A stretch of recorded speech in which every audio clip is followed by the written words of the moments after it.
en nombre del Centro Argentino de Historia de la Psicología, el Psicoanálisis y la Psiquiatría, que depende de la Biblioteca Nacional, desde ya le agradezco infinitamente su disposición, como siempre, para esta entrevista que va a quedar en los archivos de la Biblioteca Nacional, que es un lugar donde queríamos que usted estuviera. Muchísimas gracias. Así que, bueno, usted sabe muy bien que con sus 92 jóvenes años es un personaje fundamental en la historia psi argentina, una figura insoslayable. La han entrevistado muchísimas veces, voy a tratar de no caer en las mismas preguntas que le han hecho siempre, pero sobre algunas cuestiones me gustaría preguntarle de todos modos para que quede testimonio, para que esto quede en el archivo audiovisual de la Biblioteca Nacional.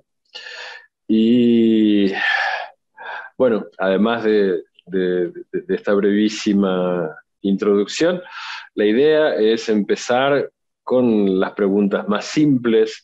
Yo he visto algunas entrevistas, incluso entrevistas recientes, donde usted habla de su rápida incursión en el mundo editorial, ¿no? La revista Mundo Argentino, ya por 1956, el diario La Razón, la ya mítica columna Escuela para Padres, que después se transformó en libro.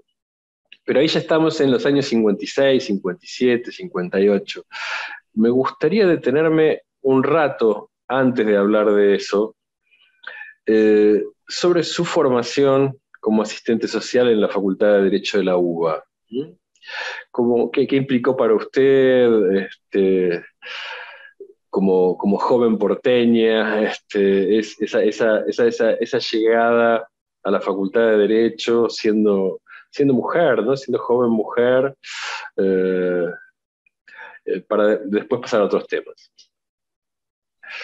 Yo llegué a la Facultad de Derecho pensando en el servicio social, en la asistencia social, pero porque sabía que allí había materias que tenían que ver con la psicología. No había carrera de psicología en ese entonces. Entonces yo buscaba dónde estudiar psicología. Entonces en la carrera de asistente social, allí había una materia o más de una materia que me permitía meterme, incursionar en la psicología. Hice la carrera, de la cual salí con el título de especialista en tribunal de menores, que ese era el título con el cual emergíamos y que después me permitió hacer la famosa operación desamparo, porque con el carnet de asistencia social pude introducirme en la colonia Hogar Ricardo Gutiérrez, porque la colonia Hogar Ricardo Gutiérrez había recibido denuncias de chicos internados, maltratados. Bueno, ahí me pude meter con ese carnet de servicios de asistencia. Claro, disculpe que la interrumpa ahí, porque es la famosa operación desamparo, esas 4 notas que salieron en la revista Mundo Argentino, ya son como parte de la historia institucional de las intervenciones en ese campo en la Argentina. Y bueno, creo que usted ya ha contado en múltiples oportunidades esa entrevista con Aramburu, con los fotógrafos de la revista. Realmente eso es algo en lo que creo que el público eso ya lo va a conocer mucho, pero creo que conocemos menos. Yo incluso como historiador conozco menos de lo que implicó para usted ese pasaje por la formación en la Facultad de Derecho. ¿Usted encontró ahí lo que esperaba respecto de la formación psicológica? ¿Qué implicaba para usted ser mujer en ese mundo? O sea, la asistencia social es cierto que es un mundo muy femenino, pero la Facultad de Derecho no lo era en absoluto. No, la Facultad de Derecho no, y usted lo dice bien, que significó para mí como mujer ingresar en la Facultad de Derecho. Es una facultad de hombres, pero la carrera de asistente social es una carrera de mujeres, eminentemente de mujeres. De modo que yo allí no padecí los prejuicios que se padecían en el entorno, en la vida, en lo general. Es decir, todo lo que yo después escribo acerca de la vida de las mujeres y lo que cuesta para las mujeres estudiar en una facultad, cualquiera fuera la facultad. ¿No me oye bien? Sí, sí. No me parecía que ponía cara de escuchar poco. Bueno, entonces, en todas las universidades, en todas las facultades, había prejuicio contra las mujeres que estudiaban. La Facultad de Derechos no era una excepción. Y en la facultad había prejuicio, pero en los alrededores de la carrera, no en la carrera misma, pero sí en el ámbito geográfico de la facultad. Las escaleras, los salones, los distintos ámbitos, ahí sí se notaba la discriminación. Pero estamos hablando del año 56, Claro. año en que 56, 57, año en el que la discriminación hacia la mujer se sentía muy fuerte. Bien, y en ese contexto, ¿no?, de discriminación y de clara desigualdad, ¿cómo fue que usted llegó al mundo editorial, ¿no?, de las publicaciones, de la revista Mundo Argentino primero, La Razón después? ¿Cómo fue que se le abrieron las puertas y esa posibilidad de escribir que iba a ser tan importante por el resto de su vida? A Mundo Argentino llegué por mi amistad por Jaskalevich, que era el director de la revista. Y yo me hice amiga de Jaska porque íbamos a los mismos teatros, a los teatros de la juventud, los teatros que en esa época se llamaban los teatros, ¿cómo se llamaban? Déjeme acordar. Eran los teatros de los jóvenes, los teatros. Ahí me conocí con Jaska, que en ese momento era director del Mundo Argentino. Y ahí hablamos, y ahí le dije que yo quería escribir. Y yo quería escribir porque hacía poco que me había divorciado. No había divorcio, sino que era separación. Hacía poco que me había separado del padre de mi hijo y tenía que trabajar. Entonces Jaska generosamente me dijo: vení, vos escribís bien, entonces vas a tener un lugar en la revista. Así entré a Mundo Argentino. Y además de escribir sobre bueno, esta ya famosa intervención, la Operación Desamparo, ¿sobre qué escribía Eva en la revista? Reportajes.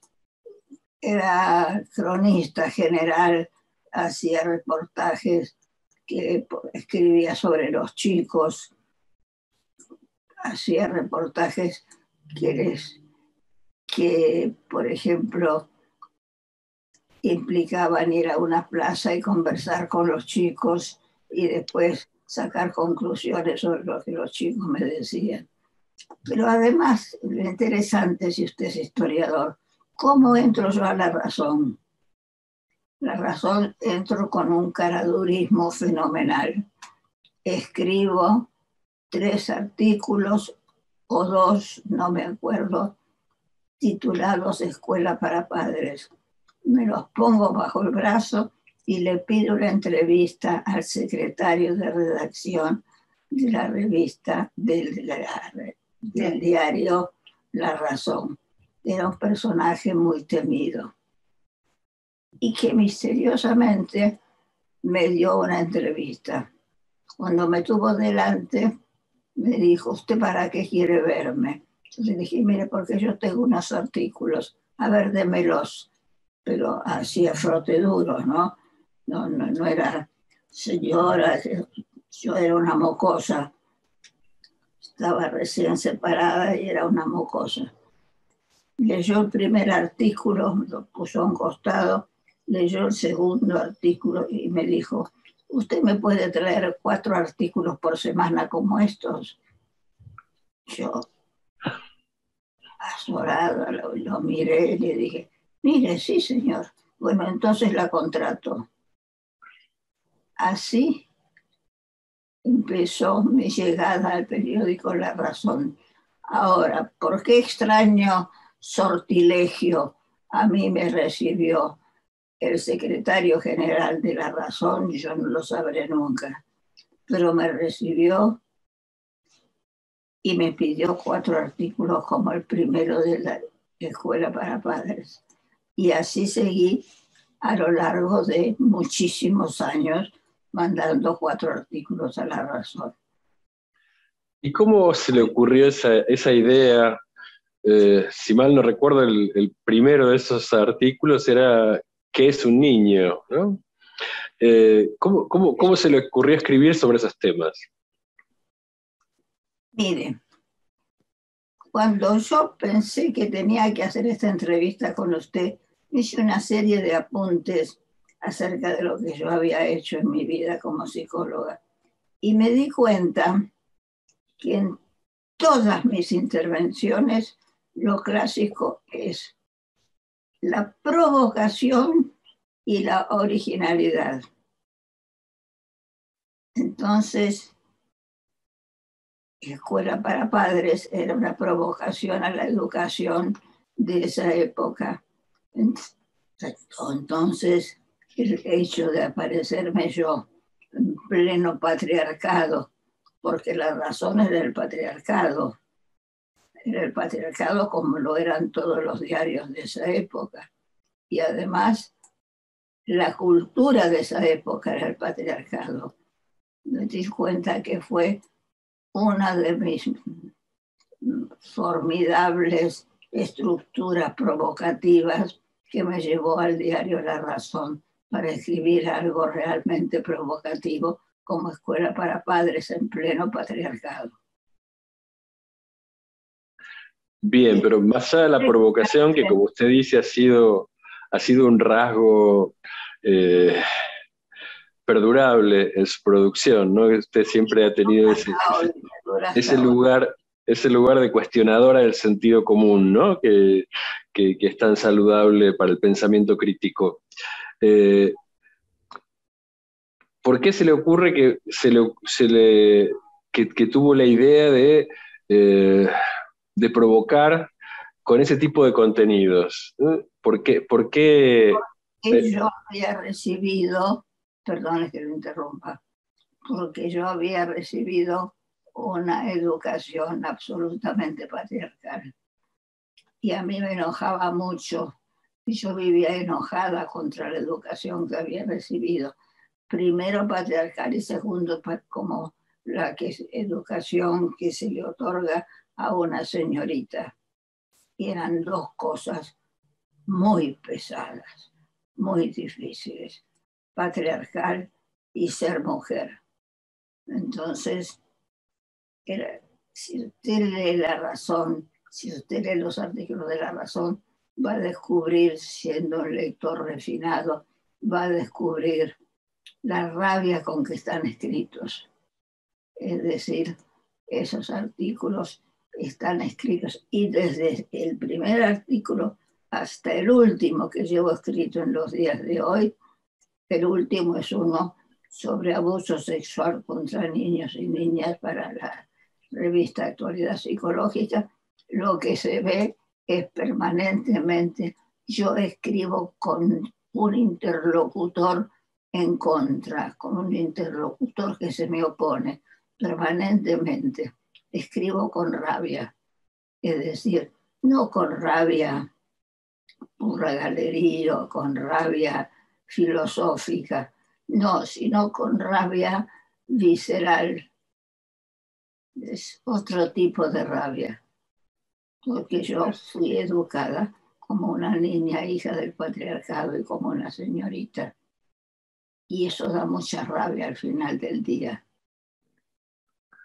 Y esta escritura desde las tripas, no la perdió nunca, Eva, ¿no? Como usted No dice. la perdí nunca. ¿Y usted era consciente de eso Para en sus nada, inicios? para nada. Releyendo mis artículos, yo Escuela para Padres la supervisé después de muchos años con Eliseo Verón, que era un campeón de la semiótica y de la semántica. Y un buen día me dijo, pero mira Eva, vos en la Escuela para Padres haces lo que criticás. Le decís a los padres, ustedes deben hacer tal cosa como te decían a vos en tu casa que debías hacer, cómo debías comportarte. Vos caíste en el mismo pecado. Ahora eso, lo que pasa es que uno se da cuenta de eso leyéndote con cuidado y viendo que escribís con mucha rabia y con mucho fastidio acerca de lo que has recibido. Eliseo prácticamente le hizo una intervención analítica, más que semiótica en ese caso. Eh, y ahí le pregunto, o sea, después del éxito que implicaron esas columnas, ¿no? Incluso ya antes de la publicación como libro en Paidós, esos 3 tomos que salieron a partir de 1962, No usted son, se transformó. no son ¿Perdón? de, no son de Paidós, Perdón, no, son de una editorial que se llamaba Campano. claro, claro, sí, después fueron Recién se reeditados. lanzaba. Gracias por la corrección. Esos 3 tomos que si mal no recuerdo, se vendían puerta a puerta como el libro de Doña Petrona, comentaba usted hace poco. Como Eh, así. Así se tocaba la, el tema, se vendía a créditos. Y lo sensacional era que los padres lo compraban y se vendieron 30 ediciones. Y vender 30 ediciones no es poca cosa de una autora que no era desconocida, porque a mí la gente me conocía porque yo hacía mucha televisión, pero no era una autora consagrada. Y sin embargo se vendieron 30 ediciones. bueno, o sea, gracias a esas publicaciones, usted sabe que se ha convertido en una de las principales introductoras de los discursos psicológicos, de los saberes psi en el ámbito cultural, ¿no? Más allá del ámbito académico, más allá de las instituciones. Usted empezó a ocupar ese lugar que ya nunca abandonaría, ¿no? De gran difusora de la psicología en la Argentina. Entonces ahí mi pregunta sería, ¿cómo tomó usted esa fama inesperada, ¿no? Ese lugar que rápidamente obtuvo frente al público? Y después, eh, ¿cómo fue la experiencia ya en los años 60 de empezar a estudiar psicología en la UBA, siendo ya un personaje famoso? Bueno, mire, eso por una parte me llevó a la simpatía de los profesores menos uno, menos una. Yo tuve 10 de promedio o 9, es decir, mi promedio general era 9,90 o 9,80 como alumna de la carrera de psicología. Es decir, yo andaba muy bien con los profesores, pero quien me bajó el promedio, me lo redujo, fue un 7. El 7 fue realmente algo miserable y se lo debo a Telma Reca. Porque Telma Reca, claro, cuando la tuvo sentada delante a esta señora que decía, hablaba de psicología profunda y Telma Reca no quería saber nada con el psicoanálisis. Telma Reca era famosa como médica de niños y no tenía un buen entendimiento con el que en ese momento era mi compañero, que era Florencio Escardó. Entonces ella estaba muy peleada con Florencio Escardó. Entonces tenía sentada delante a la compañera de Florencio Escardó. Nosotros ya vivíamos juntos. y al mismo tiempo era esta señora famosa en televisión y en La Razón escribiendo sobre niños. Entonces me pasó a una colega suya para que me tomara examen. Tuvo la delicadeza de no tomarme examen. Esta colega, que era otra médica, me hizo preguntas absurdas para un examen, las preguntas que no tenían nada que ver con un examen, y me puso un 7. Es decir, primera vez que yo salía de la facultad con una nota que no era un 10, o cuanto mucho un 9. Claro. Y más allá de esta experiencia desagradable, más vinculada a esta rivalidad de Telma Reca con su compañero, ¿cómo fue la llegada al mundo de la Facultad de Filosofía y Letras, ¿no? Tan diferente de lo que había sido la experiencia en Derecho? Porque, bueno, en los años 60 la Facultad de Filosofía y Letras era un lugar muy especial, ¿no? Sí, yo enseguida empecé a militar, a estar con los compañeros y compañeras en todas las movilizaciones que había en ese sentido. Y también era especial porque no nos dejaban tranquilos a los alumnos, nos perseguían. Era una mala época para los estudiantes. Entonces, fue una época difícil desde el punto de vista de compartir experiencias con los alumnos, y también fue difícil porque había que estudiar muy a fondo y yo estudiaba muy en serio. Por eso las notas que tenía. Fue una experiencia difícil, amorosa al mismo tiempo, porque yo estaba estudiando lo que me gustaba y lo que quería. Por fin estaba en lo que quería. Si mal no recuerdo, usted se recibió en el 67 cuando estaba embarazada de su hija Vita, ¿no? Estaba sentada así lejos del escritorio porque tenía una panza muy grande. Entonces me tomaba examen Fernando Ulloa, que me decía, por favor, Eva, no se te vaya a ocurrir romper bolsa ahora acá. Yo estaba muy incómoda dando examen porque estaba muy embarazada, estaba muy cerca de mi embarazo. Y tanto es así que mi hija nació en julio, mi hija nació en agosto, y ese examen fue la cursada de julio.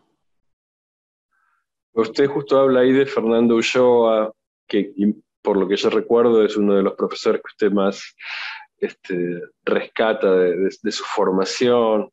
También habló de León Ostrov, lo cual, bueno, la lleva a distintas formas del psicoanálisis, ¿no? ¿Cómo fue ese encuentro con el psicoanálisis en la facultad? La facultad, mire, fue complicado porque yo venía de la asistencia social. En la asistencia social yo había tenido que asistir varias veces después en ejercicio de la asistencia social a citas desde donde me mandaban desde el ministerio ¿cómo se llamaba en ese entonces el ministerio? Era el ministerio ministerio de donde partían las limosnas, digamos, para la gente carenciada. Bienestar social o algo. Social. Entonces yo había tenido que concurrir muchas veces a Villas Miseria, a lo que se llama Villas Miseria, y hoy día tienen otro nombre. Ámbitos populares y demás. De manera que yo tenía un muy buen entrenamiento con las clases populares y sabía muy bien cómo se vivía allí. Entonces, cuando el psicoanálisis nos enseñaba lo que tenía que ver con la vida de los niños y de los padres, y nos hablaba que los niños en su habitación juegan, etcétera, etcétera. Yo no tenía niños en su habitación en las villas miserias. Lo que tenía era amontonamiento de gente totalmente superpuesta. Entonces, durante mucho tiempo yo tuve una crisis de identidad muy fuerte, porque lo que yo aprendía en las facultades de psicología se daba de puntapiés con lo que yo había aprendido y visto en servicio social. Freud no fue un especialista en ámbitos populares ni nada que se le parezca. Entonces, el psicoanálisis no da cuenta, por lo menos no daba cuenta en esa época, ahora mucho más, sí, pero no daba cuenta de que hay gente pobre que vive de determinada manera, que no era la burguesía de la Viena de la época de Freud. Y entonces eso me llevó a tener muchos entredichos conmigo misma, porque claro, lo que yo aprendía como la crianza de un niño en la Facultad de Psicología, yo había visto muy bien que esa crianza de niños no era posible con todos los niños de los alrededores. Entonces se lo cuento porque me llevó un tiempo acomodarme entre lo aprendido en una carrera y lo que estaba aprendiendo en otra.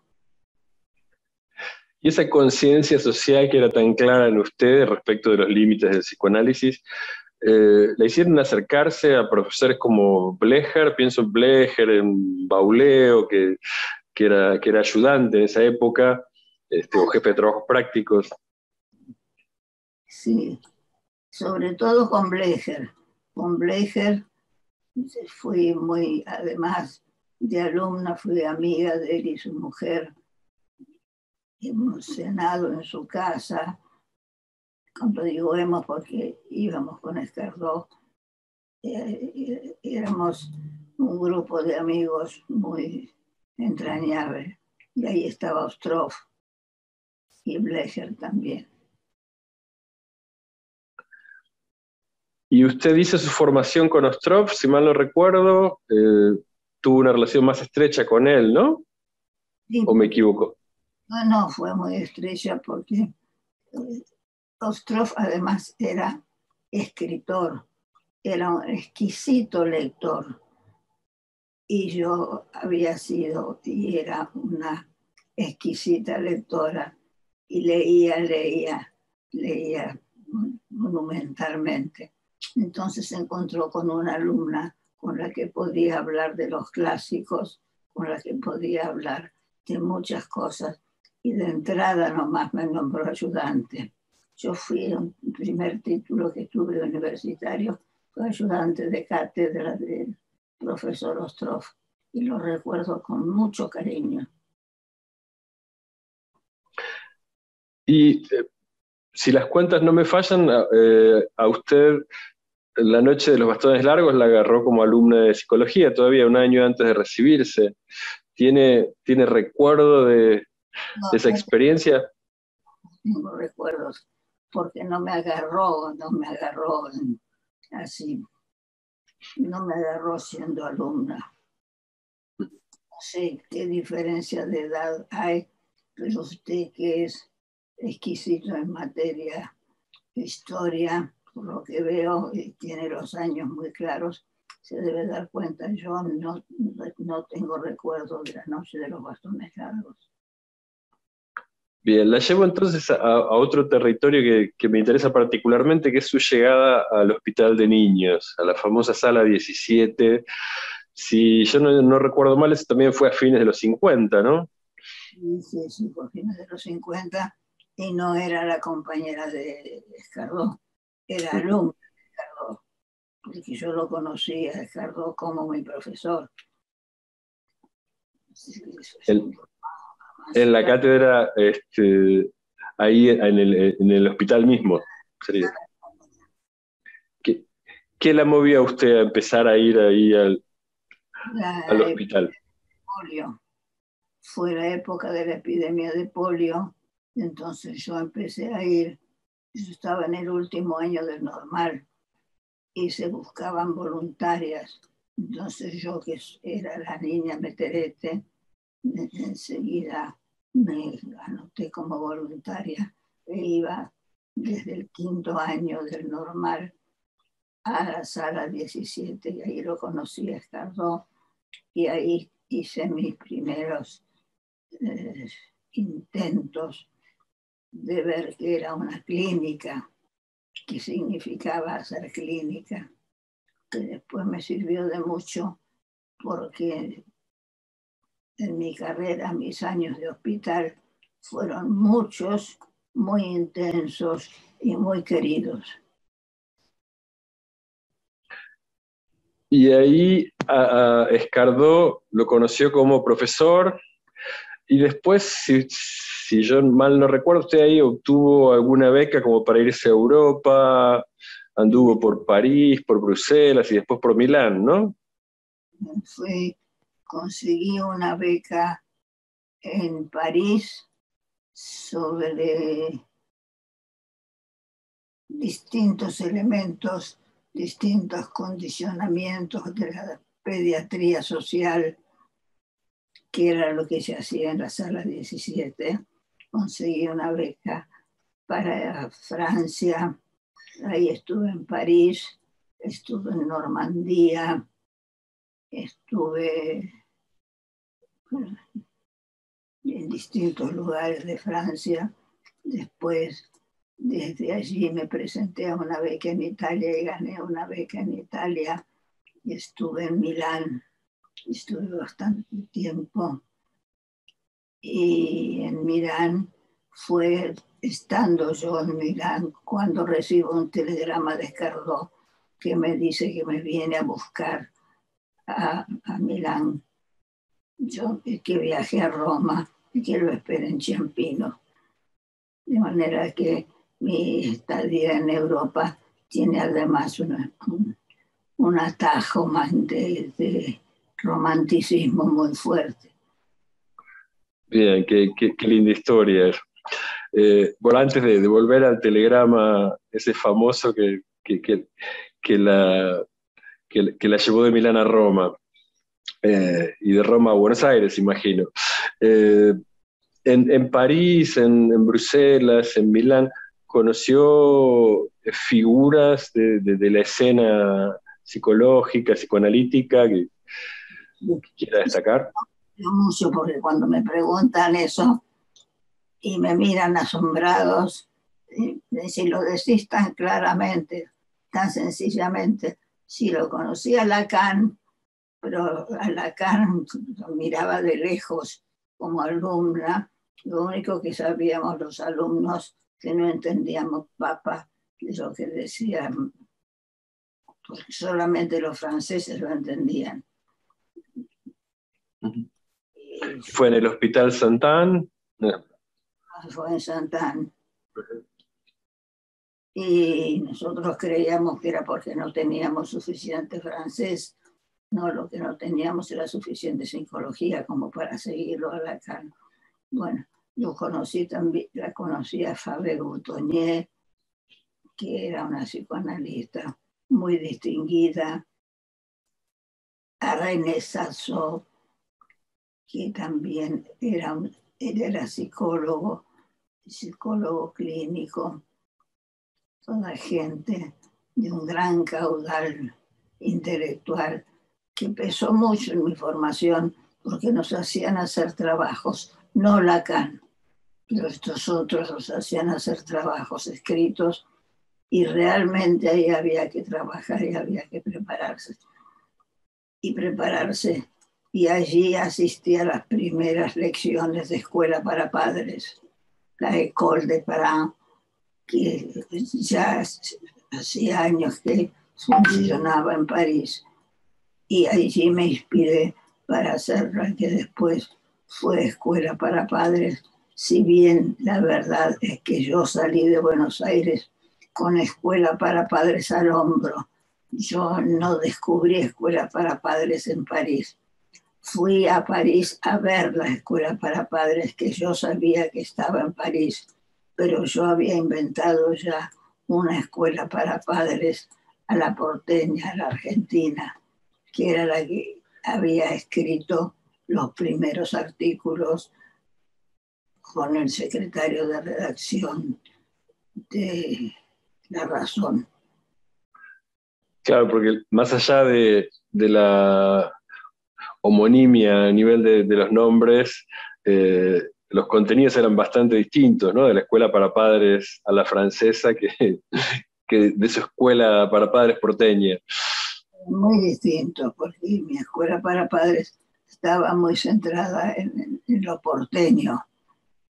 Y los franceses son los franceses, son franceses y por sobre todo son patriotas, son franceses.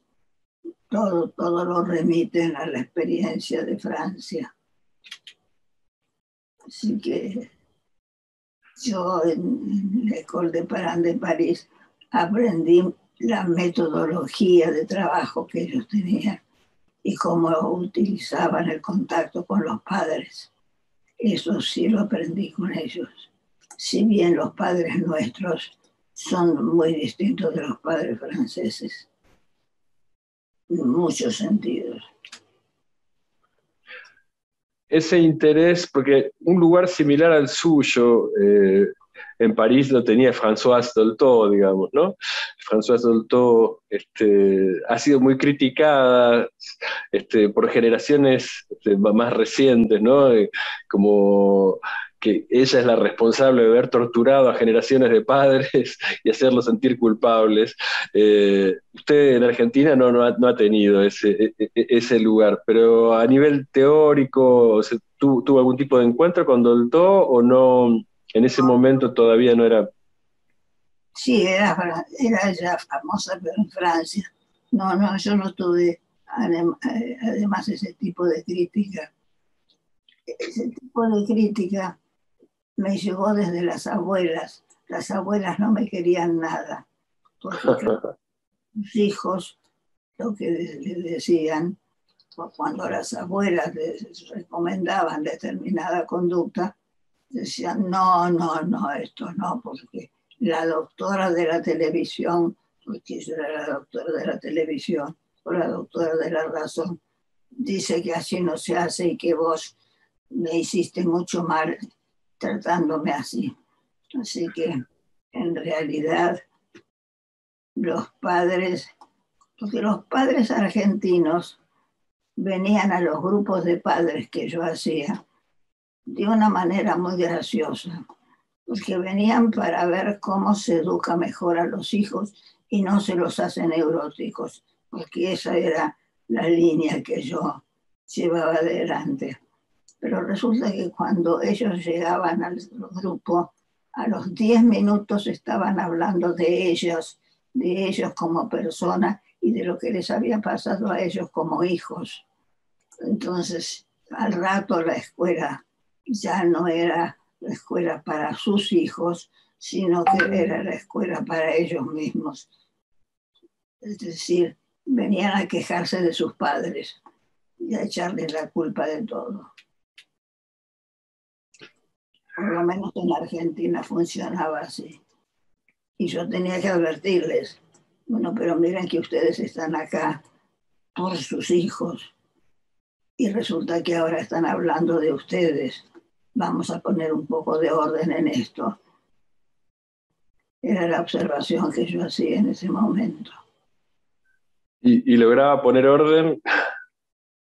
Mira, a mí siempre me ha costado poner orden, pero sí, los padres me hacían caso. Volviendo a París, usted mencionó a Pierre Sassot y a Juliette Favès-Coutonier. Figuras bastante opuestas en la escena universitaria francesa, ¿no? Pierre Sassot más ligado a la psicología científica, si mal no recuerdo era miembro del Partido Comunista, y Juliette Favès-Coutonier más ligada al psicoanálisis, a Daniel Lagache, a la inserción del psicoanálisis en la universidad. ¿Recuerda algo más de ello? ¿Fue alguna conferencia? ¿Cómo fue? Cursos, iba a los cursos. Lo que pasa es que me acuerdo muy poco de ellos. Me acuerdo de que los conocí, de que estuve. Sé que Sassó se divertía mucho con mi francés, porque yo decía disparates en francés sin darme cuenta. Me acuerdo que siempre se refería a la alumna que me hacía reír, porque disparataba, decía cosas que no coincidían con el buen francés. Y a Madame Faber-Boutonnier, no, a ella la escuchábamos para aprender psicoanálisis. Sassón, pero Sassón, yo lo que recuerdo, se ocupaba también de clínica, además de psicología científica. Pero puede que me mal recuerde. Lo que recuerdo es la figura. Bien, y volvamos ahora a eso que habíamos dejado pendiente, ese telegrama que usted recibió de Escardó. A partir de ahí empezó a ser su compañera y él fue el padre de su hija, ¿no? Sí. Tardamos un poco más, que nos encontramos, decidimos hacer nuestra vida juntos, pero tardamos un poco, no fue rápido, y estuvimos juntos 18 años, y así nació mi hija Vita Escardó, que es actriz egresada del colegio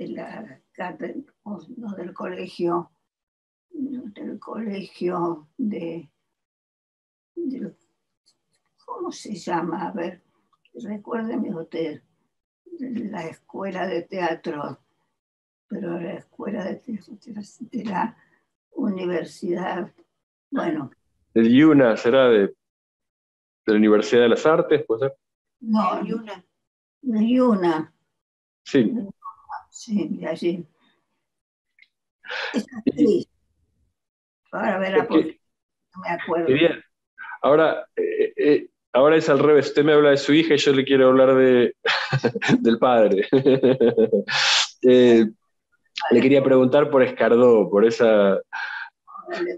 este encuentro de dos grandes divulgadores de los saberes sobre la crianza, sobre, bueno, en su caso sobre la paternidad, en el caso de Escardó, sobre, bueno, una gama muy amplia de cuestiones. ¿Qué implicó para usted el encuentro con Escardó?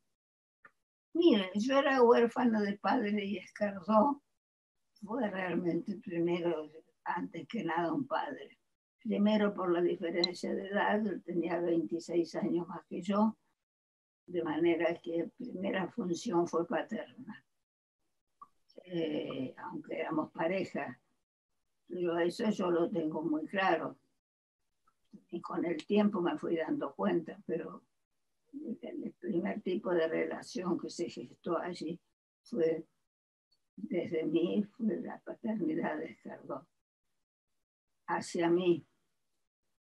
Y después fuimos una pareja muy bien llevada hacia el final de los tiempos en que dejamos de llevarnos bien y realmente teníamos disidencias muy serias en cuanto a los contenidos de lo que se enseñaba en la universidad, porque Escardó me había llevado a que lo acompañara en la cátedra de pediatría, y entonces yo trabajaba mucho con los residentes, con los médicos residentes, y yo aprendía a la par de lo que enseñaba.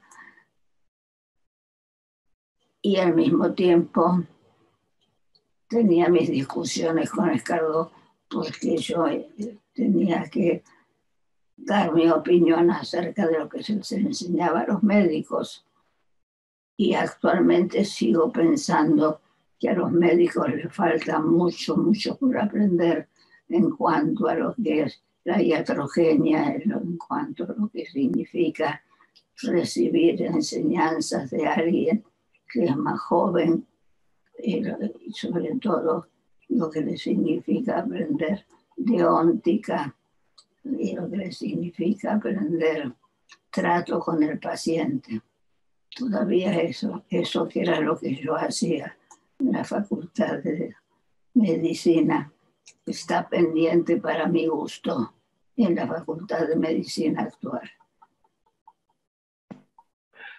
Bien, y después con el paso del tiempo, después usted se recibió como psicóloga, más allá de la fama y la reputación bien adquirida con Escuela para Padres, ya era una profesional habilitada y empezó a intervenir en distintos ámbitos, ¿no? Desde las infancias, las violencias, después los derechos humanos, después las cuestiones de género, incluso hasta la erótica.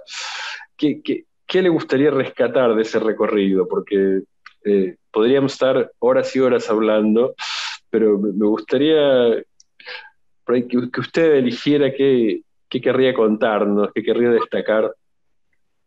Lo que destaco es que mi hija siguió mi carrera, porque empecé a decirle que estudió en el IUMA, Uh-huh.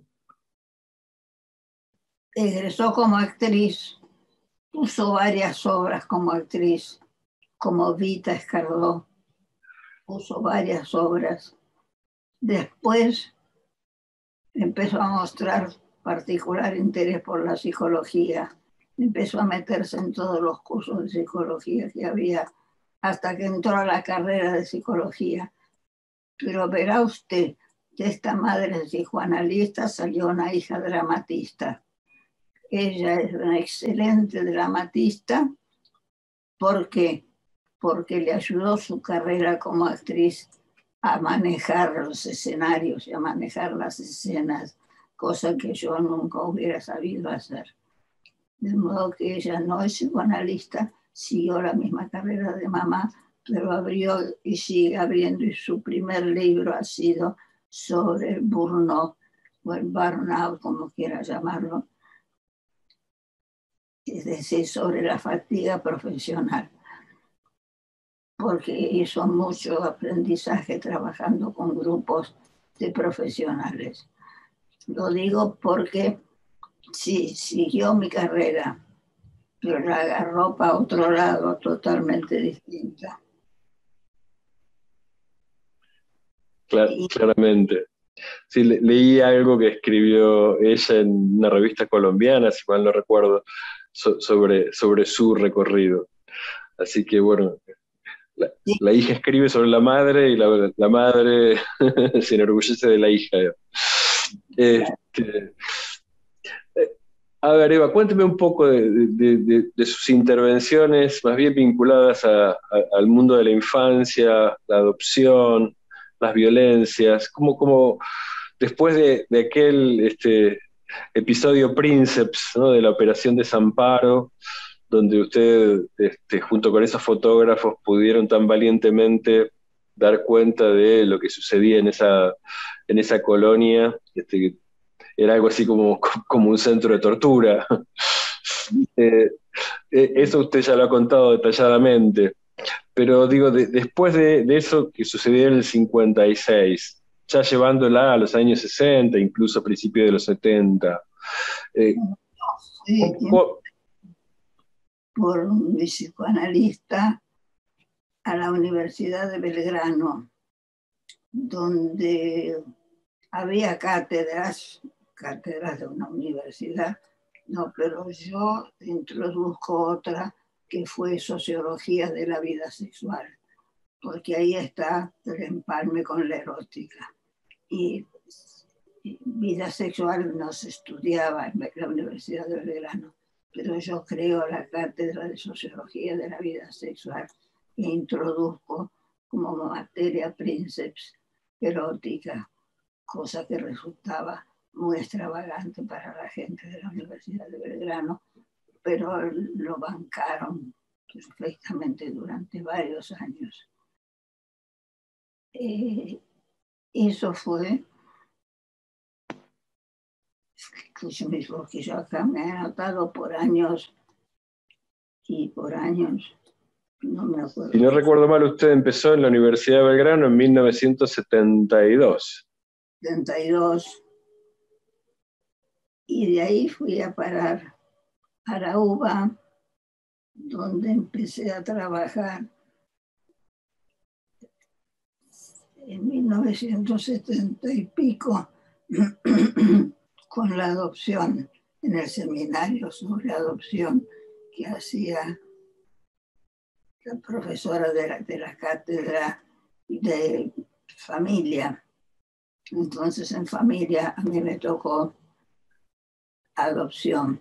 Y yo en adopción ya venía trabajando porque desde la sala cátedra yo había aprendido mucho sobre adopción. Había aprendido de las madres que se hacían presente en la consulta del profesor y hablaban de los hijos y contaban los hijos que hacían para que el profesor hiciera el diagnóstico. Pero el profesor tenía por costumbre, el profesor que descargó, tenía por costumbre mandarnos a las psicólogas a una habitación aparte y decir, pregúntenle ustedes a este chico, véanlo ustedes a este chico. Y ahí resulta que el chico nos contaba que su mamá le decía tales y cuales cosas, o hacía tales y cuales cosas, y hacía dibujos. Y en los dibujos, ahí era donde le dábamos nosotros con lo que realmente sucedía. El chico era adoptivo. En el dibujo estaba cantado el dibujo de la adopción. El chico no escribía, yo soy adoptivo, pero hacía dibujos que eran paradigmáticos de una criatura adoptada. Entonces volvíamos a verlo al profesor y decirle, mire profesor, este chico es adoptivo. Entonces el profesor agarraba a la mamá y le decía, bueno, ahora cuénteme el parto de este hijo suyo. Y ahí es donde la mamá se ponía a llorar, porque no podía contar el parto de un hijo adoptivo, naturalmente. Bueno, escenas de esa índole yo atravesé por muchas y salí del hospital de niños con una formación, pero una formación sobre adopción que era totalmente, pues, ¿cómo podría decirle? Era praxis sobre adopción, porque no era teoría, pero era praxis sobre adopción. Y eso me llevó a interesarme por la adopción y a hacer mis propias teorías, donde fui a parar acerca del origen de los adoptivos y trabajé mucho acerca del origen de los adoptivos. Y esa es otra de las insolencias, por decirle, no decirle provocaciones, que llevo conmigo cuando teniendo que trabajar con gente que viene a seminarios que yo dicto sobre adopción, me plantean por qué yo enfatizo tanto sobre el origen.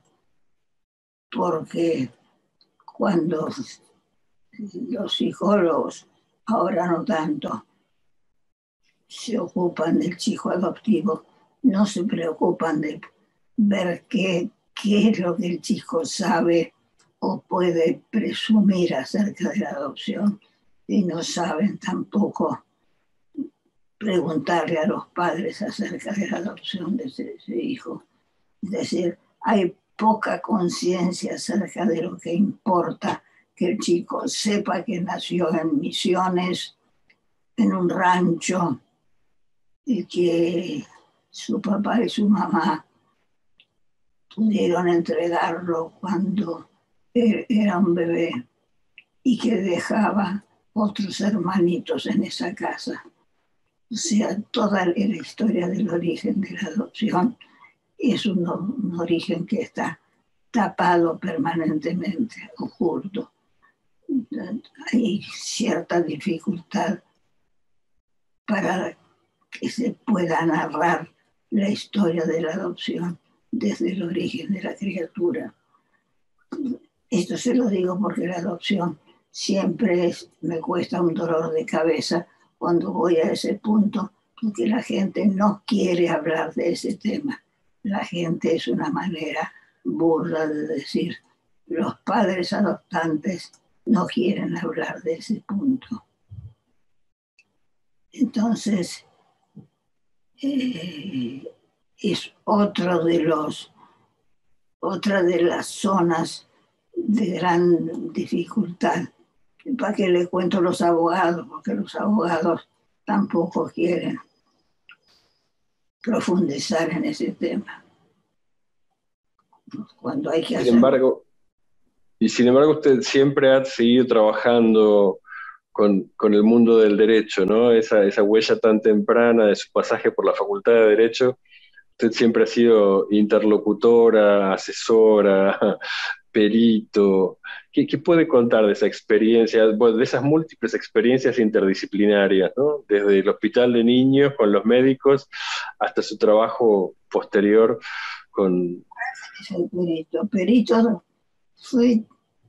tuve la distinción de, junto con Fernando Ulloa, ser perito de parte de abuelas en un juicio que se siguió a uno de estos miserables que habían tenido a las mujeres en tortura y después habían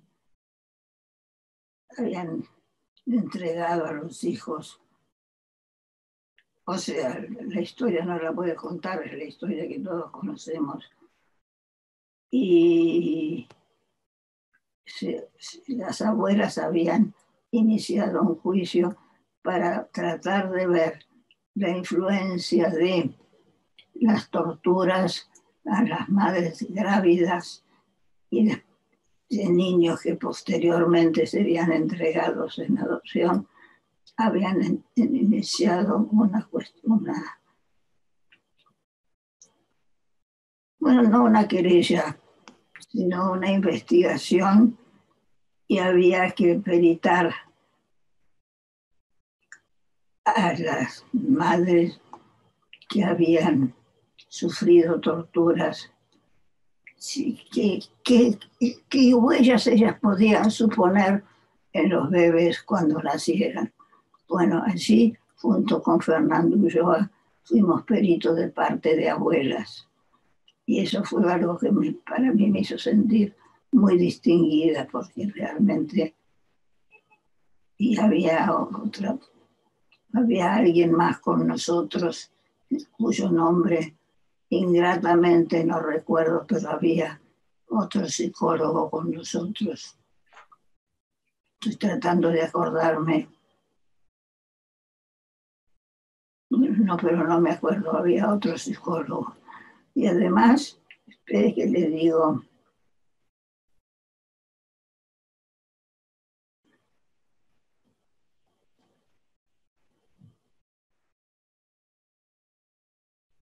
claro, escribí un libro junto, porque además tengo por costumbre escribir acompañada. Es decir, tengo varios libros con colaboradores.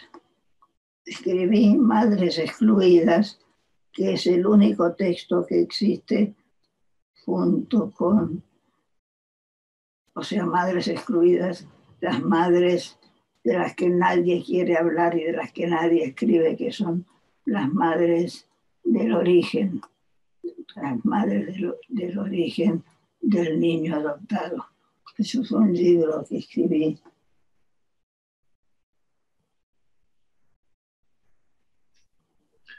Usted me preguntaba por mi vida en Europa, en Francia, en Bélgica, pero se le escapa mi vida en Jerusalén, porque resulta ser que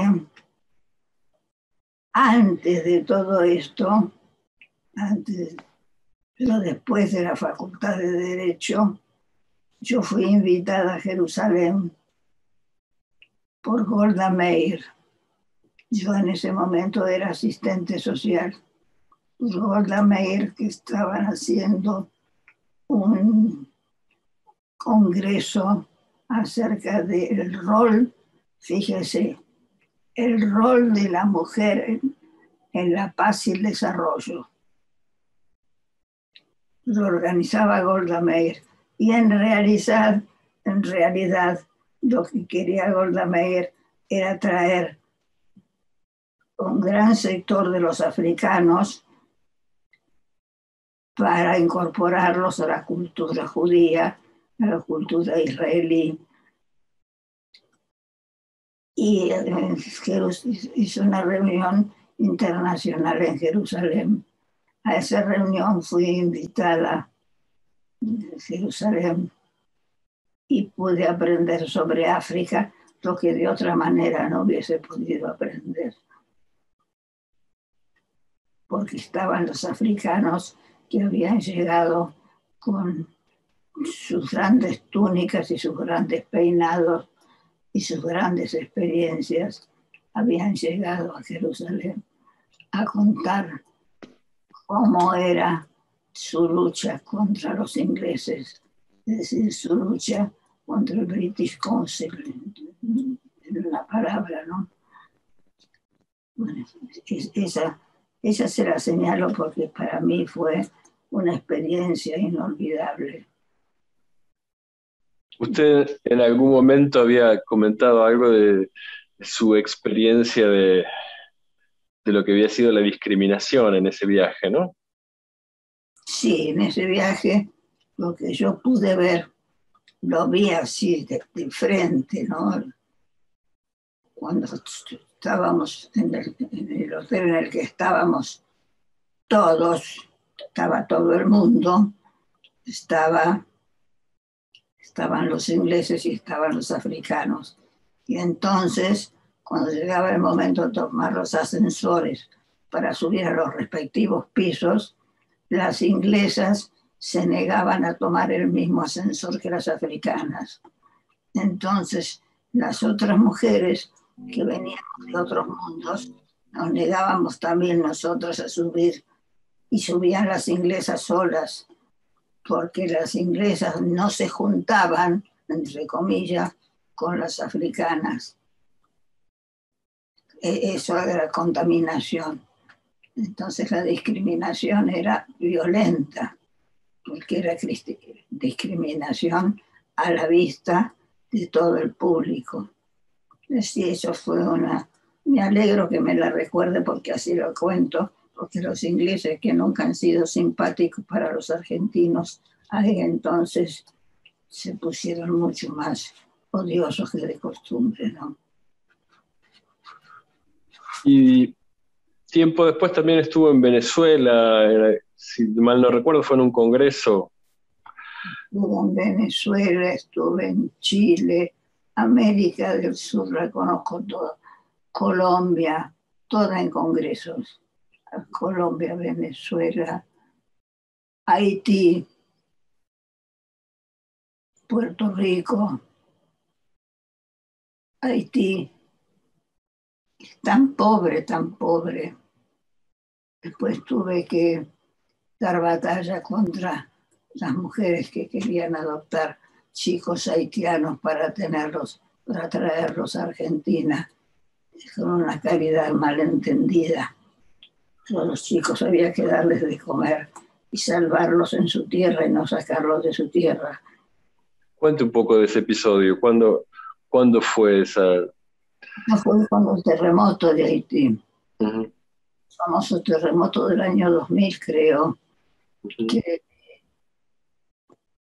arrolló a la ciudad de Puerto Príncipe y los chicos estaban pidiendo limosna por la calle. Eso fue espantoso verlos acá. Entonces, lo que inmediatamente las mamás, mejor dicho, las mujeres que quieren ser mamás, decían, tengo que esperar mucho tiempo para que me den un chico en adopción, mejor voy a Haití y me traigo un negrito. Esa era la lógica. Y muchas lo hicieron. Yo recuerdo que tuve un par de disgustos con madres. Yo tengo mi consultorio, que atiendo de manera normal, como atiende una persona en su consultorio. Se ve que las madres sabían de mi posición, porque cuando pedían hora por teléfono me advertían: mire que es un haitiano, que yo le voy a llevar la consulta por un haitiano, porque se imaginaban lo que iba a pasar si entraban al consultorio con un negrito. Lo más probable es que yo les dijera que no las podía atender, es decir, que yo las discriminara. Porque una mamá que se va a buscar un negrito con todos los negritos, entre comillas, que tenemos nosotros, están esperando que haya una mamá que quiera hacerse cargo de ellos. Habla de una señora, primero, con mucho dinero y con mucho afán de sobresalir del resto de las mamás que están haciendo cola y esperando que entonces en la adopción le entregue una criatura como corresponde, ¿no? Bueno, digo esto porque al nombrar Haití, entre los lugares que conocí Haití también, Puerto Rico, que no tiene nada que ver con Haití, que es un lugar paradisíaco. Y los países de América Latina los conozco todos. ¿Hay alguno en el que le haya tocado desempeñar alguna función de asesoría o algún trabajo en colaboración que quiera destacar? En Puerto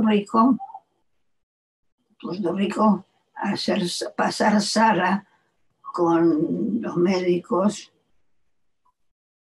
que era muy impresionante porque yo no entendía palabras de lo que hablaban en puertorriqueño.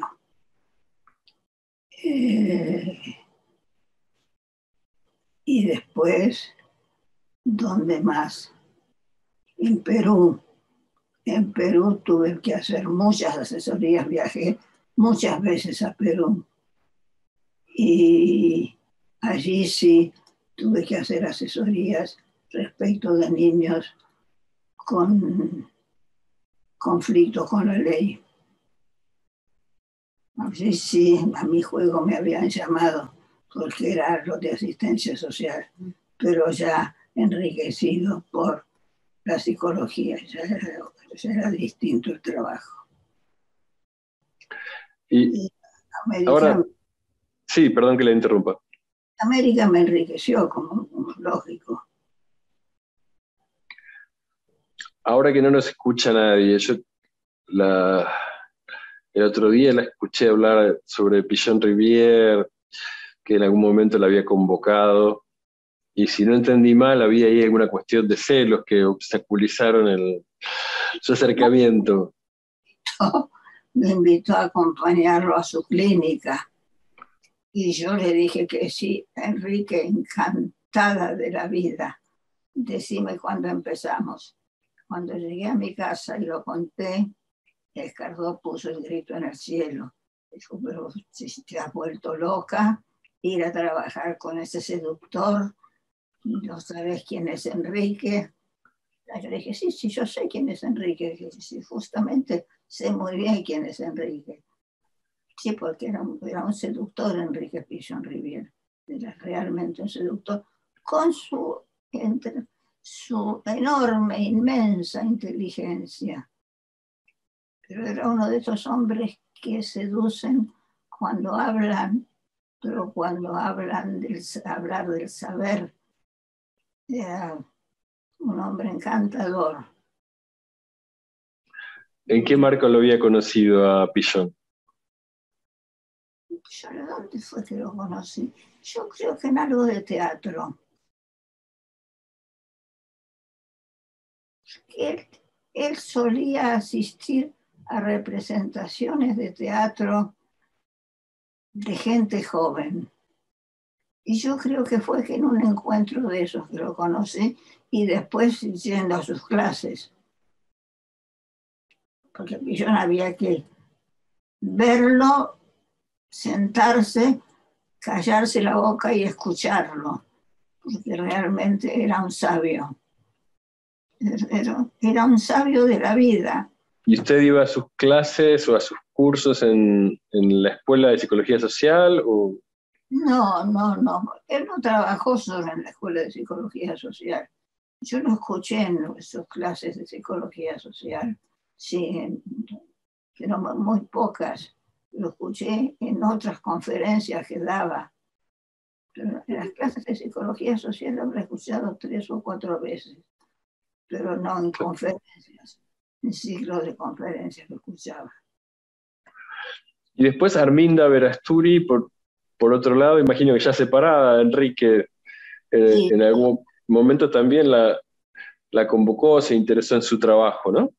y Arminda Verasturi fue muy generosa, porque un día yo la había invitado a la Escuela para Padres para que diera una conferencia a los padres, y entonces ella aprovechó ese encuentro para preguntarme si yo no querría trabajar con ella en los grupos para madres. Le gustaría mucho que yo trabajara con ella. Y yo le dije que sí, que cómo no, pero finalmente eso no se concretó. Yo tenía madres que ella me mandaba así para que yo trabajase con ella, pero no se trató de un trabajo cercano, de estar una al lado de la otra, sino que más bien ella me mandaba madres para que yo trabajara con ellas. Bien, bueno, no quiero robarle mucho más tiempo. Eva ha sido muy generosa. Eh, para nosotros, como le decía, es un honor tener su testimonio. Y bueno, hoy 17 de agosto de 2021, mirando un poco en perspectiva ese recorrido de tantos años, ¿no? De tantos encuentros, de tantas figuras entrañables que ha mencionado. No quiero olvidar ni remotamente, en el año 2006 yo creo el programa Las Víctimas contra las Violencias. La creo bajo el patronazgo de Aníbal Fernández, porque él es el que me llama al Ministerio de Justicia, no, al Ministerio del Interior, por mediación de la doctora Silvina Zavala, que era la que me conocía. Yo ni sabía que me conocía. Pero pues Aníbal Fernández me dice que el presidente quiere luchar contra la violencia y quiere que usted lo haga. Yo conocía de Aníbal Fernández y del presidente tanto como los veo en televisión. No tenía la más mínima idea. Entonces, cuando me llaman para que vaya a la Casa de Gobierno, primero me pegué un susto porque para mí todos los contactos ministeriales siempre tenían detrás una segunda sospecha, ¿no? Entonces usted sabe que mi hijo fue un preso político. Entonces cuando alguien me llama con intención, una zona que está cargada de política, yo pienso que qué cosa viene atrás de esto, que bueno, no era en ese el momento. No era que Aníbal Fernández quería que Néstor Kirchner creara un programa acerca de las violencias. Bueno, entonces el hecho es que en el año 2006 creó el programa Las Víctimas contra las Violencias, que sigue hasta el día de hoy con mucha honra. En un primer momento fuimos 230 personas, ahora somos 100 personas, porque la gente se fue casando, cambiando de lugar, nos las robaron desde otros ministerios y desde otros lugares. Ahora somos menos, pero sigue siendo el único programa y esto lo aprendí trabajando en el hospital de niños, a la víctima no hay que esperarla que venga para que se queje y que nos diga su nombre y apellido y nos cuente lo que le pasó. A la víctima hay que irla a buscar. Y esa fue mi gran hazaña, fue conseguir que en ese programa una psicóloga, una trabajadora social y un policía fuésemos a buscar a las víctimas a la casa.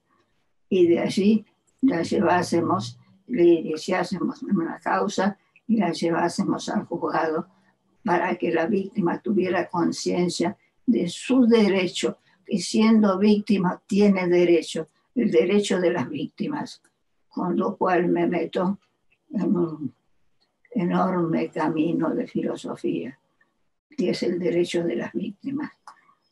Pero ya de eso ya no voy a hablar porque esto ya es muy largo y calcule usted, al año 2006, ya es historia actual. Pero no quería terminar este encuentro sin nombrar al programa que además se sostiene porque tiene un grupo de profesionales fuera de lo común, extraordinario. Entonces, yo tengo que nombrarlo porque sin ellos el programa no podría sostenerse. Bueno, justamente el último tema sobre el que le pensaba preguntar, ¿no? Después de la adopción, el tema de las violencias. Y eso que usted comenta comenzó en 2006, ahora 15 años después, me parece que ha habido un cambio social respecto de ese derecho de la víctima. ¿Cómo evalúa la situación hoy en comparación con aquel 2006 cuando usted estaba siendo pionera en este campo, ¿no? En esta necesidad, como dice usted, de no esperar a la víctima, sino ir a buscarla? Bueno, y darle la palabra. Ahora hay una ley que es el derecho de las víctimas. Ahora está legislada el derecho de las víctimas. Es una ley que se pone en práctica, que tiene sus propios ejecutores y con la que nosotros trabajamos, porque la víctima ya, le doy un ejemplo, en una situación en la que un marido ha golpeado a su mujer y está preso, cosa rara, pero suele suceder que está preso, se le llama, en algún momento la condena termina, entonces se llama a la mujer por teléfono y se le avisa, vea que su marido va a salir dentro de 15 días, sea advertida y si quiere alguna protección, estamos dispuestos a dársela. Eso no tiene que ver con nosotros. Es un programa totalmente aparte que no tiene que ver con nosotros. Pero dado que usted me pregunta, ¿se ha cambiado en algo el lugar de la víctima? Sí, ahora la víctima tiene derechos. Lo que pasa es que los primeros derechos se los dio el programa a las víctimas contra las violencias. Bueno, Eva, ha sido todo su testimonio muy, muy claro, muy rico. Me gustaría darle la palabra ahora como para que usted hable sobre lo que quiera, algo que yo me haya olvidado de preguntarle, algo que usted querría que conste en actas, que quede en este testimonio para la Biblioteca Nacional, que le agradezco particularmente. A ver si me ha anotado. Sí, me anoté otro montón de cosas, pero... sí, introduje el parto vertical. Mire, ¿de qué me estaba olvidando? Nada menos que fui el introductor del parto vertical, que además fue mi propio parto de mi segunda hija, de Vita Escardó, y seguiré luchando para que las mujeres puedan parir sentadas, ya que los médicos las acuestan para su comodidad y no para el bienestar de la mujer. Entonces he luchado siguiendo los lineamientos de Tuccio Perruzzi, que fue el inventor del sillón de parto, homenaje a él.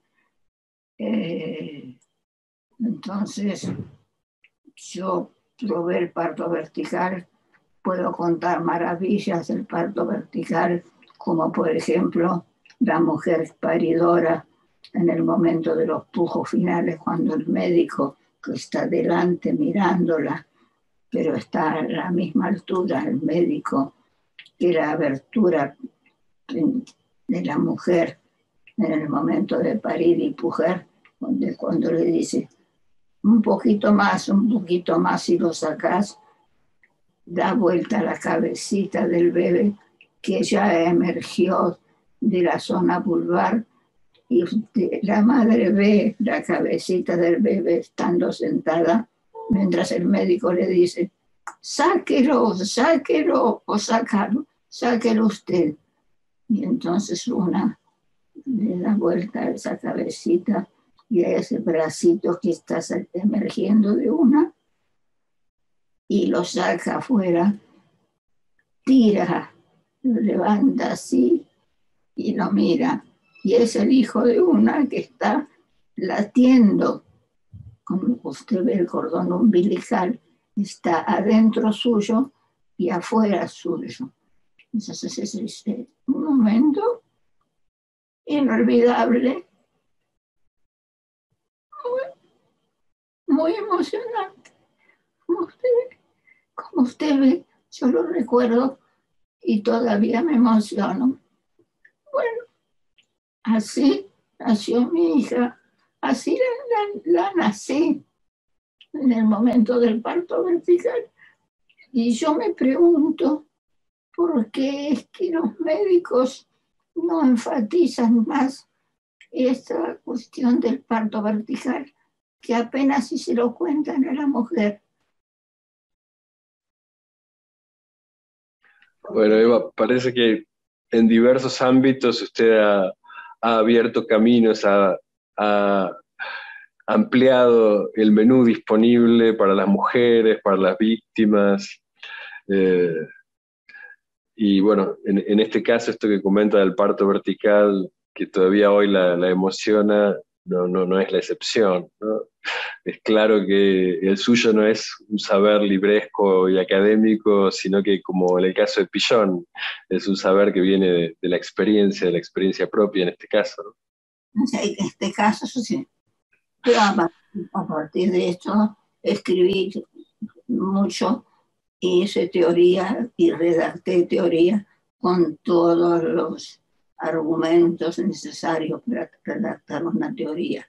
Pero menos mal que me preguntó si no me olvidaba de algo, o si quería decir algo, porque usted ve que del parto vertical sí tenía algo para decir.